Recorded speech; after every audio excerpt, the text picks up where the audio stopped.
Assalamu alaikum dear students. Our today's topic is atmosphere. As we all of know that in this whole universe there is no other planet like Earth. It is only on this planet, that is on this Earth, life can be survived. So because of its moderate temperature, the water on this planet that remains in the liquid form. So water, that is essential part of our life. Like water, air is also the essential part of our life. So these two components, that is air and water, these are the basic amenities of our life. So from the millions of years, due to these air and water, both these components, life is survived on this earth from the millions of years. So what else makes this earth special? So this earth, it is equipped with a special covering. That covering is called the atmosphere. So now how we can define the atmosphere? It can be defined as protective covering or protective blanket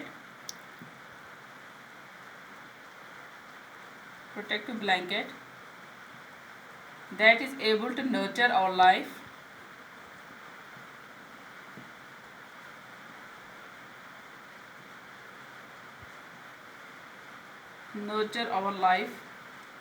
on this planet, that is on the earth,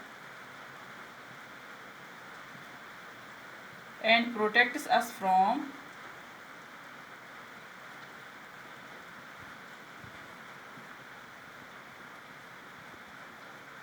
ill effects of outer surface.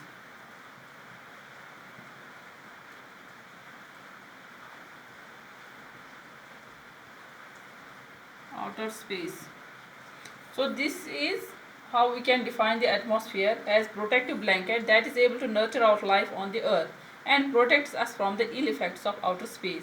जो भी outer space है, जो भी खतरा है इस earth के लिए, उससे हमें बचाती है, उससे protect करती है हमें atmosphere. So this atmosphere, it also protects us from the ultraviolet radiations. जो ultraviolet rays आती है या radiations आती है from the sun, so it protects us from the ultraviolet rays.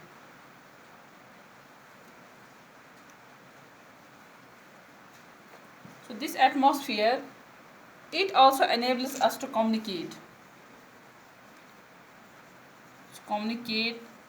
across the world or beyond this world. Communication में भी हमें मदद देती है. It is possible only because of this atmosphere. And this atmosphere, it is a mixture of various gases also. So mixture of various gases. हमें पता है बहुत सारे गैस प्रेजेंट है हमारे एटमॉस्फेयर में, जैसे ऑक्सीजन है, कार्बन डाइऑक्साइड है, नाइट्रोजन है, इसी तरह हम देखते हैं आर्गन है, नियॉन है, एक्स्ट्रा बहुत सारी गैसेस है, मीथेन है. तो ये गैसेस प्रेजेंट है हमारे एटमॉस्फेयर में. But the most important gases which are important for the health of the biosphere on this earth, जो हमारी इस बायोस्फीयर के लिए इम्पॉर्टेंट है, वो गैसेस है नाइट्रोजन, ऑक्सीजन, कार्बन डाइऑक्साइड, इस तरह आर्गन हम देखते हैं, या vapours. These are also present in traces. तो इनकी कंसंट्रेशन क्या है एटमॉस्फेयर में? नाइट्रोजन की कंसंट्रेशन है 78%, ऑक्सीजन की है 20.95%, carbon dioxide it is 0.03%, argon it is 0.93%, and the vapors, other cases जो है that constitutes about 1%. Vapors it is about 0.1%. so इनकी concentration जो atmosphere में है वो ये है. Now we will take the layers in atmosphere.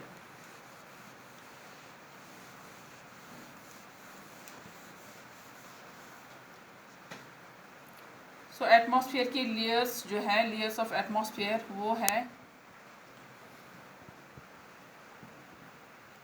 first one is troposphere.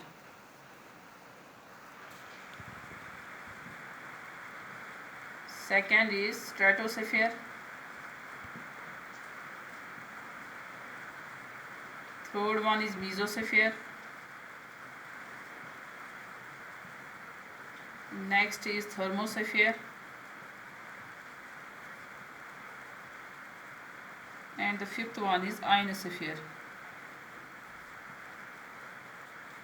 These are the 5 layers of atmosphere. अगर हम देखेंगे ऐसे, ये मान लो आप अर्थ है,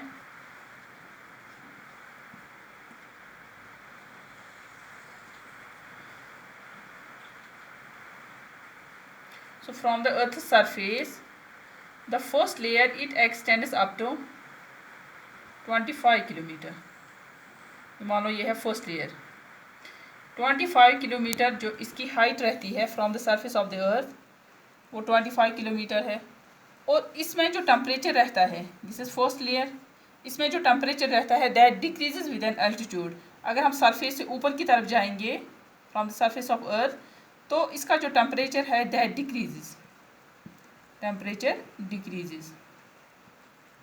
and most of the gases, बहुत सारी गैसेज प्रेजेंट है एटमॉस्फेयर में, मोस्ट ऑफ गैसेज जो है वो प्रेजेंट होते हैं इसी लेयर में।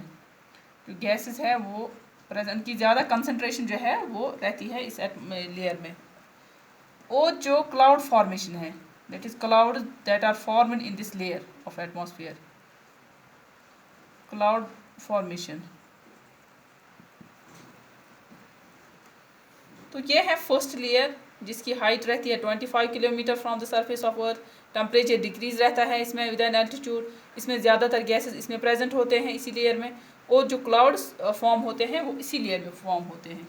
सेकेंड वन जो हमने देखा यहाँ पर जो है stratosphere, so that extends up to 50 kilometre from this tropopause. जो फर्स्ट लेयर थी, यहाँ पर जो एंड पॉइंट है इसका, दैट इज ट्रोपोस्फीयर का जो एंड पॉइंट है दैट इज कॉल्ड ट्रोपोस्फीयर का end point that is called tropopause. Tropopause means end of the troposphere. जहाँ पर ट्रोपोस्फीयर एंड होता है that point is called tropopause. So from this tropopause this stratosphere that extends up to 50 kilometre. So इसमें जो temperature जो रहता है that shows a little bit change, मान लो इंक्रीज रहता है विद एन एल्टीट्यूड। ये इंक्रीज होता है टेम्परेचर इसमें। क्यों इंक्रीज रहता है? बिकॉज दिस स्फीयर, जो दिस लेयर स्ट्रेटोस्फीयर, इट इस स्फीयर में ओजोन लेयर भी है, that is ozone layer is present in this layer. So जो टेम्परेचर यहाँ पर लिटिल बिट चेंज दिखा रहा है, टेम्परेचर इंक्रीज हो रहा है with an altitude, it is because of this ozone layer. क्योंकि ओजोन लेयर में जो ओजोन मॉलिक्यूल्स होते हैं, ozone molecules that absorbs the high energy of ultraviolet radiation. जो अल्ट्रावायलेट रेडिएशन इस पर पड़ती है ओजोन लेयर, क्योंकि ओजोन लेयर ही हमें बचाती है उन रेज से, उन रेडिएशन से।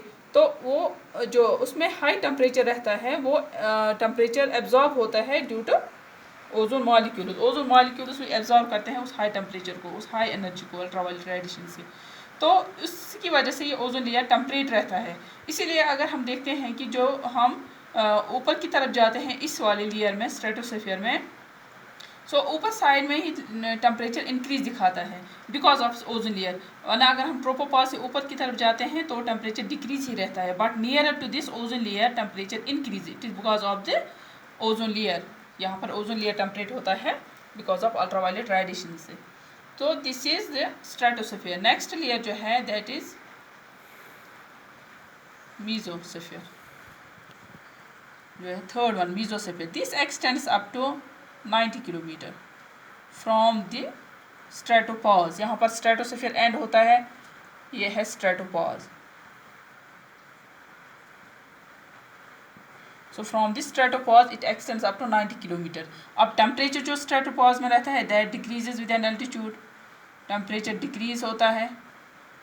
जिस तरह हमने देखा from the surface of the earth, अगर हम जाएंगे इन 3 लेयर्स में, from the surface of earth temperature decreases with an altitude. But यहाँ पर ही ओजोन लेयर पे यही डिफरेंस दिखा रहा है, टेम्परेचर में इंक्रीज दिखा रहा है। It is because of the ozone layer, क्योंकि ओजोन लेयर टेम्परेट रहता है अल्ट्रावायलेट रेडिएशंस की वजह से, जो एब्जॉर्ब करती हैं वहाँ पर हाई एनर्जी उसकी, तो उसी वजह से यहाँ पर टेम्परेचर इंक्रीज दिखाता है। वरना टेम्परेचर डिक्रीज ही रहता है with an altitude up to third layer. Next layer जो है that is thermo, it is thermosphere. यहाँ थर्म से ही पता चलता है, therm here means heat, that means इसमें टेम्परेचर ज़्यादा ही होगा।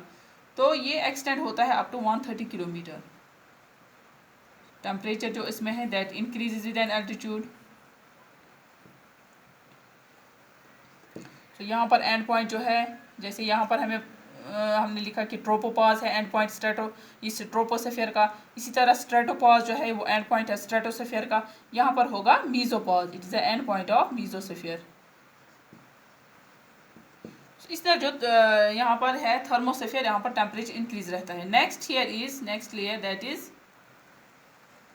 आयनोस्फीयर। हम यहाँ पर नंबरिंग ही देंगे, fifth one. This is ionosphere, it extends up to 600 kilometre. So from this thermopause, यहाँ ये थर्मोपॉज है क्योंकि एंड पॉइंट है थर्मोस्फीयर का। सो ये एक्सटेंड होता है 600 किलोमीटर। टेम्परेचर जो इसमें वो इंक्रीज ही होगा, टेम्परेचर इंक्रीज रहता है इसमें। और जो आयनोस्फीयर है it is filled with the charge particles. इसमें चार्ज पार्टिकल्स भी होते हैं और ये प्रोपेगेट करता है साउंड वेव्स, ये प्रोपेगेट करता है sound waves. So because of this ionosphere हम कम्युनिकेट कर पाते हैं अक्रॉस द वर्ल्ड और बियॉन्ड द वर्ल्ड, बिकॉज जो साउंड वेव्स होती है जो रिफ्लेक्ट होती है इसी स्फीयर की वजह से जो रिफ्लेक्ट होती है, और उन साउंड वेव्स के रिफ्लेक्शन से ही हम कम्युनिकेट कर पाते हैं in this world, across this world and beyond this world. So it is about the layers of atmosphere. And एक पॉइंट मैं यहाँ पर बता दूंगी कि आयनोस्फीयर से और एक स्फीयर आता है that is exosphere. This is the sphere wire atmosphere connect with the outer space. यहाँ पर ही कनेक्शन होता है एटमॉस्फेयर का और आउटर स्पेस का। तो this is about layers of atmosphere. Now importance of atmosphere, यही हमें पता है कि जो एटमॉस्फेयर है that plays a very important role, क्योंकि जो एटमॉस्फेयर है ये हमें प्रोवाइड करता है oxygen for the respiration in animals also in human beings. And secondly हम देखते हैं कि कार्बन डाइऑक्साइड भी प्रोवाइड करता है for the photosynthesis in plants, या नाइट्रोजन हम देखते हैं प्लांट्स के लिए वो इम्पॉर्टेंट है। इसी तरह हम देखते हैं कि ये मीडियम प्रोवाइड करता है for birds, for insects to fly. So medium provide करता है फ्लाई के लिए। सो इसी तरह हम देखते हैं कि ये मीडियम प्रोवाइड करता है एरियल ट्रांसपोर्टेशन के लिए, और we can see the air transport जो होता है ट्रांसपोर्टेशन के लिए, उसमें ये हमें एक मीडियम प्रोवाइड करता है। नेक्स्ट हम देखते हैं कि ये मेंटेन करता है टेम्परेचर, जो अर्थ पे टेम्परेचर रहता है उसको ये मेंटेन करता है। या हम देखते हैं कि जो वाटर साइकिल है, मेंटेन्स टेम्परेचर और also water cycle on this अर्थ, उसमें भी ये मदद देता है। नेक्स्ट हम देखें कि पॉलिनेशन जो होती है, उस पॉलिनेशन में भी एटमॉस्फेयर हमें हेल्प करता है। या हम देखते हैं कि बर्निंग जो होती है, फ्यूल बर्निंग ऑफ फायर, उसमें ये मदद देता है एटमॉस्फेयर। सो ये जो इम्पोर्टेंस हम देखते हैं कि एटमॉस्फेयर की, it is because of this atmosphere, it helps in the various activities. So this is all about the atmosphere. Thank you.